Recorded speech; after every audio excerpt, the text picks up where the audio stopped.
నమస్కారం. సుమన్ టీవీ ప్రేక్షకులందరికీ శ్రావణ మాస శుభాకాంక్షలు.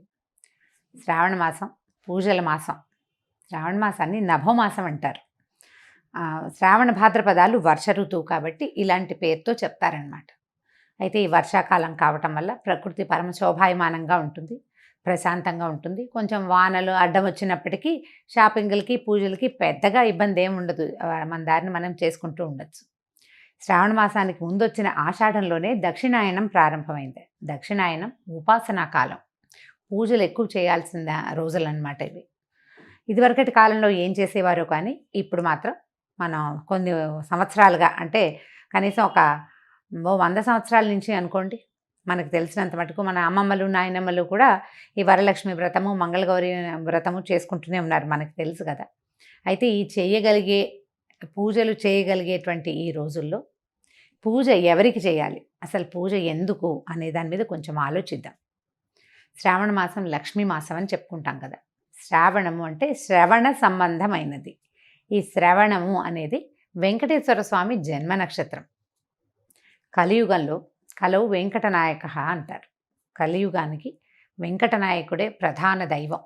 ఆయన నామ సంకీర్తన వల్లే చాలా పాపాలు తొలగుతాయి, కర్మ సంచయం జరుగుతుందని, కర్మశేషం మిగలకుండా పోతుందని, మనం ఏ కర్మలైతే ఇంతకుముందు చేసుకున్నామో, ముందు జన్మల్లో చేశామో వాటి నుంచి కొంత విముక్తి లభిస్తుందని ఆ కొండ ఎక్కటము, స్వామిని తలచటం వల్ల అని బాగా నమ్ముతాం మనం. అయితే స్వామివారి జన్మ నక్షత్రమైన ఈ శ్రవణ నక్షత్రానికి సంబంధించినటువంటి శ్రావణ మాసము లక్ష్మీ అమ్మవారికి అత్యంత ప్రీతిదాయకమని చెప్పబడుతుంది. లక్ష్మితో పాటుగా మంగళవారాలు మంగళ గౌరీ వ్రతాన్ని కూడా ఈ కాలంలో చేసుకుంటాం. అయితే లక్ష్మీదేవి అనగానే ఏమిటి లక్ష్మీదేవి స్వరూపం? లక్ష్మీదేవి భర్తని అనుసరించి ఉంటుంది. అనుసరించి అంటం కంటే నిత్యానపాయనిగా ఉంటుంది. ఆయన్ని వీడి ఉండదు, భర్తతోటి కలిసే ఉంటుంది. ఇప్పుడు అత్యంత శక్తివంతుడు, ప్రపంచ నిర్మాణ సారథి, ప్రపంచాన్ని నడిపేటువంటి వాడు అయినటువంటి భగవంతుడైన శ్రీమన్నారాయణుడి సతీమణి అయినటువంటి లక్ష్మీదేవి ఆయనని వదిలిపెట్టి ఉండదు. ఆయన యొక్క శక్తి లక్ష్మీదేవే అని చెప్పాలి మనం. భగవంతుణ్ణి నడిపించేదే లక్ష్మి. భగవంతుడు మనని నడిపిస్తాడు.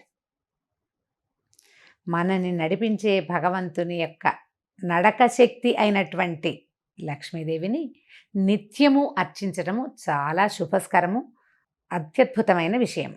అయితే ఇప్పుడు లక్ష్మీదేవి అనగానే మనకు ఒక రూపం, ఒక ధ్యానం వస్తుంటుంది. చక్కగా పద్మాసనం వేసుకుని ఎర్రటి తామర పువ్వులో కూర్చుని ఉంటుంది. చేతుల్లో ఇంచి ఇలా ధనరాశులు చేతిలో ఇంచి రాలుతున్నట్టు, పక్కన 2 ధనపు కుండలు పెట్టి వెనకాల 2 ఏనుగులు ఆమెను అర్చిస్తున్నట్టుగా అట్లా మనకి గుర్తొస్తుంది. లక్ష్మీదేవి అనగానే ధనం చేత్తో వేసేది, ఓ చెయ్యిలాగా ఒక చెయ్యిలాగా ఉంటుంది. చేతిలో ఇంచి పడిపోతుంటే ఇందులో ఇంచి ప్రసాదంలాగా మనకి డబ్బు వచ్చేస్తున్న భావన వస్తుంది. డబ్బు, ధనము అది ఇచ్చే దేవత లక్ష్మీదేవి. కానీ లక్ష్మి అంటే ధనం కాదండి. లక్ష్మి అంటే శ్రద్ధ. లక్ష్మి అంటే వృద్ధి.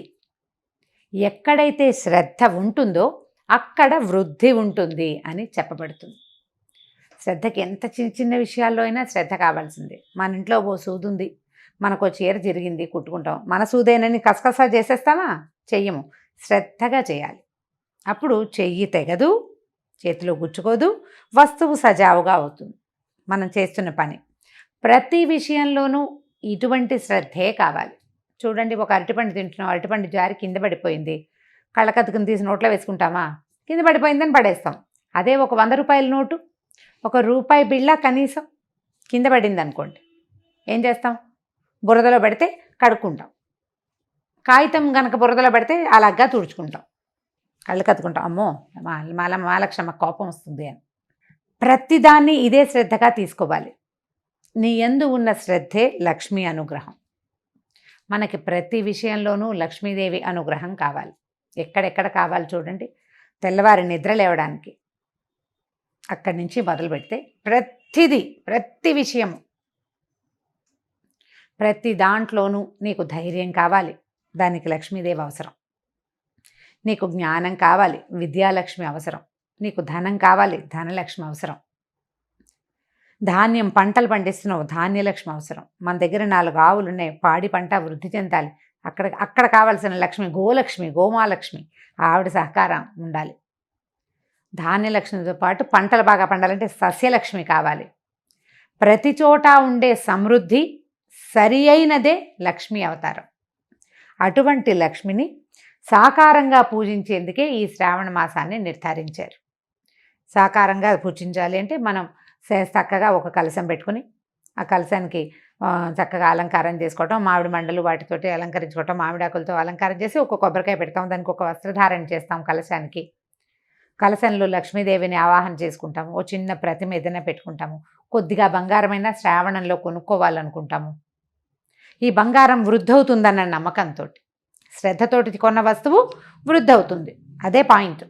ఇట్లా మనం ప్రతి సంవత్సరము చేస్తే బోల్డ్ సంవత్సరాలు గడిచే కొందికి బోల్డ్ బంగారం తయారవుతుంది. అయితే ఏటా వచ్చే పూజకి పెద్దగా చెప్పుకునేందుకు ఏమీ ఉండదు. కానీ ప్రతి సంవత్సరము మనం చక్కగా ఇళ్ళు వాకిళ్ళు బాగు చేసుకుంటాము, దేవుడి గది బాగా శుభ్రం చేసుకుంటాము, కొత్త ప్రతిమలు ఏమైనా కొనుక్కుని తెచ్చుకుంటాము, కొత్త బట్టలు కొంటాము, కొత్తగా ఒక లక్ష్మీ రూపు కొనుక్కుని తెచ్చుకుంటాము. పుట్టింటి వాళ్ళు ఇస్తారు, అత్తవారింటి వాళ్ళు ఇస్తారు. ఎవరికైనా ఏదైనా ఇవ్వదలుచుకుంటే శ్రావణ మాసంలో ఇస్తే ఫలితం బాగుంటుంది. బోలెడన్ని తెలుస్తూ ఉంటాయి. ఈ మార్గంలోనే నిత్యము లక్ష్మీ ఆరాధన చేయడానికి ఈ నెల రోజులు అత్యంత శ్రేష్టమైనవి. విశేషమైన ఆరాధన చేయగలిగే వాళ్ళు చక్కగా వస్త్రాలంకరణ చేసి రూపులు కొనుక్కుని చేయగలిగిన వాళ్ళు చేసుకోవచ్చు. ఒకవేళ చేయలేని వాళ్ళు ఏం చేయాలి? లక్ష్మీ ఆరాధనకి మన ఇంట్లో ఉన్న పాత పటం కూడా పనికొస్తుంది. చక్కగా పటం తుడుచుకోవటం, అమ్మవారికి కొంచెం పసుపు గంధం పెట్టి బొట్టు పెట్టడం, తర్వాత ఒక దీపారాధన చేసుకోవటం, 4 పువ్వులు తోటి అర్చన చేసుకోవటం, లక్ష్మీ అష్టోత్తరం లాంటివి చదువుకోవటం. అష్టోత్తరం అంత పెద్దది రాదు. ఇంద్రుడు చేసినటువంటి మహాలక్ష్మి అష్టకం 10 శ్లోకాలు ఉంటాయి, చిన్నదే. ఆ 10 శ్లోకాలు చదువుకోవటం. అంత పెద్దది రాదండి మాకు, ఒక్క శ్లోకం వచ్చు. లక్ష్మీ క్షీర సముద్ర రాజతనయాంతోటైనా సరే ఆ శ్లోకం చదువుకుని అమ్మవారికి శ్రద్ధగా పువ్వులు సమర్పించి, బెల్లం ముక్క పంచదార దగ్గర నుంచి మీరు రవ కేసరి వరకు ఏది చేసి పెట్టినా సరే శ్రద్ధగా చేసి అమ్మవారికి నివేదన చేసుకోండి. ఈ నెల రోజులు ఇలా శ్రద్ధగా ఆరాధించిన వాళ్ళకి అన్ని విధాల సర్వతోముఖాభివృద్ధి లభిస్తుంది. బాగా సాంగంగా చేయగలిగిన విధానంతో చేసుకోగలిగిన వాళ్ళు చేసుకుంటారు. చేసుకోలేకపోయినా కూడా మాకు రాదు కాబట్టి మేము చేయలేము అన్న భావన పడద్దు. అసలు పూజకి రావడం కాదు కావాల్సింది, శ్రద్ధ కావాలి. శ్రద్ధతోటి లక్ష్మీ ఆరాధన చేయండి. లక్ష్మీ ఆరాధనలో భాగంగా అసలు లక్ష్మీదేవి ఏ ఏ విషయాల్లో ఉంటుందో చూద్దాం. ఎవరి దగ్గర లక్ష్మి ఉంటుంది? లక్ష్మి అంటే డబ్బు అనుకోవట్లేదు కదా, మనం చాలా విషయాలు చెప్తున్నాం. లక్ష్మి చాలా ఇష్టంగా ఉండే ప్రదేశాలు కొన్ని ఉన్నాయి.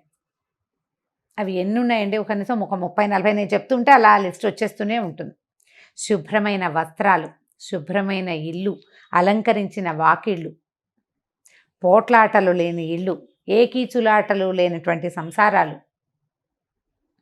మన బియ్యం బస్తాలు, బియ్యం డబ్బా, పసుపు డబ్బాలు, పసుపు కుంకాల్లో లక్ష్మీదేవి ఉంటుంది.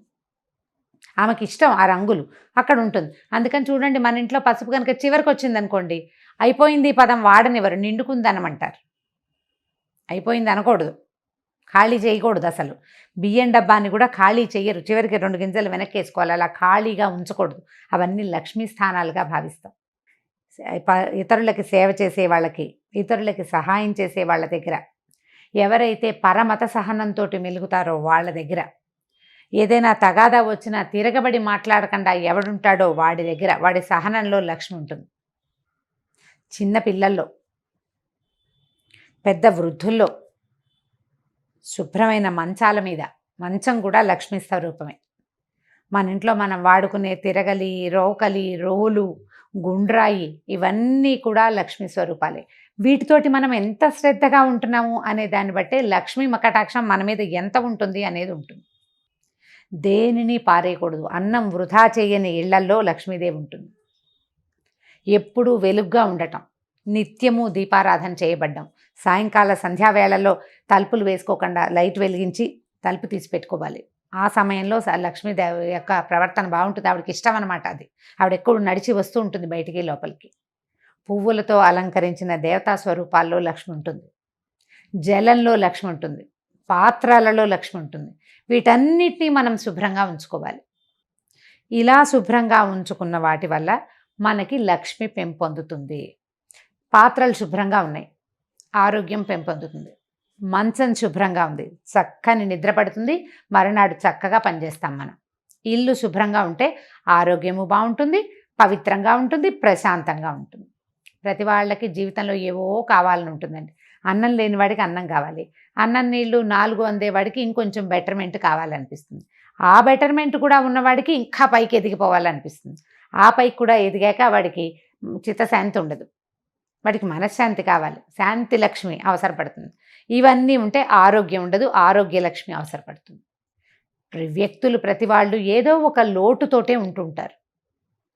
ఈ లోటులు ఎక్కడ పూరింపబడతాయంటే పూజ వల్ల పూరింపబడతాయని అనుకోకూడదు, శ్రద్ధ వల్ల పూరింపబడతాయి.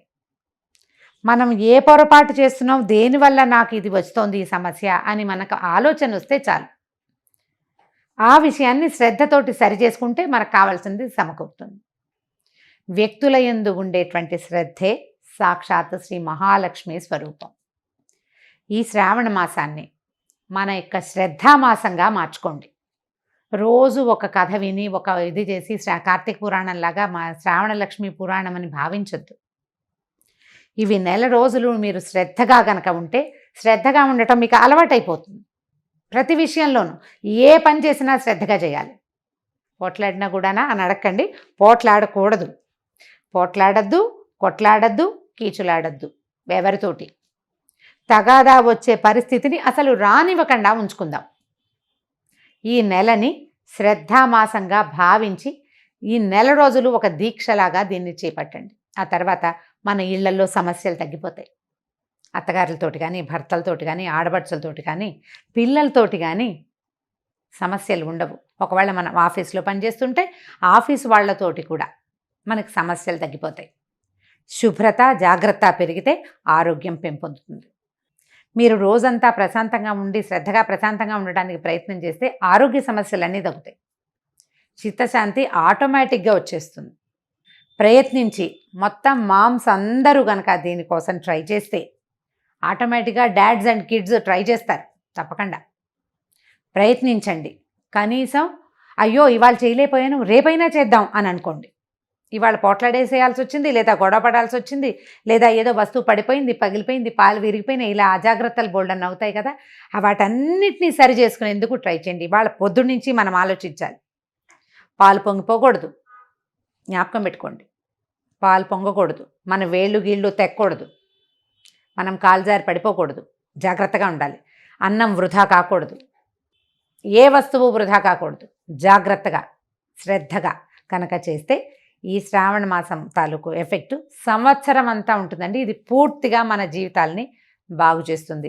మీరు కనుక విద్యార్థులైతే ఏదైనా చదువుకుంటూ హౌస్ వైఫ్స్గా ఉండి కూడా చదువుకుంటాం కదా, నేను కూడా చదువుకుంటూ ఉంటాను. ఎప్పుడు చదువుకునే వాళ్ళు శ్రద్ధగా చదవటం, ఒక సమయ పాలన చేయటం, సమయ పాలన యందు కూడా శ్రద్ధ కలిగి ఉండటమే ఈ మాసం మన మోటో, అదే మన స్లోగన్. శ్రావణాన్ని శ్రద్ధగా మార్చుకోండి, దానికోసం ప్రయత్నం చేయండి. ఈ మాసంలో చేయవలసిన చిన్న పూజలు వ్రతాలు ఉన్నాయి కదా, ఎవరి వ్రతాలు పూజలు చేసుకుంటారు. శ్రావణ మంగళవారము శుక్రవారము కూడా మిమ్మల్ని మళ్ళీ కలుసుకోవడానికి ప్రయత్నం చేద్దాం. అయితే ఈ శ్రావణ మాసం సోమవారంతో మొదలవుతుంది. ఈ సోమవారం విధి విధానం ఏమిటో కూడా మళ్ళీ చెప్పుకుందామండి. శ్రావణాన్ని శ్రద్ధగా ఆచరించండి. నమస్కారం.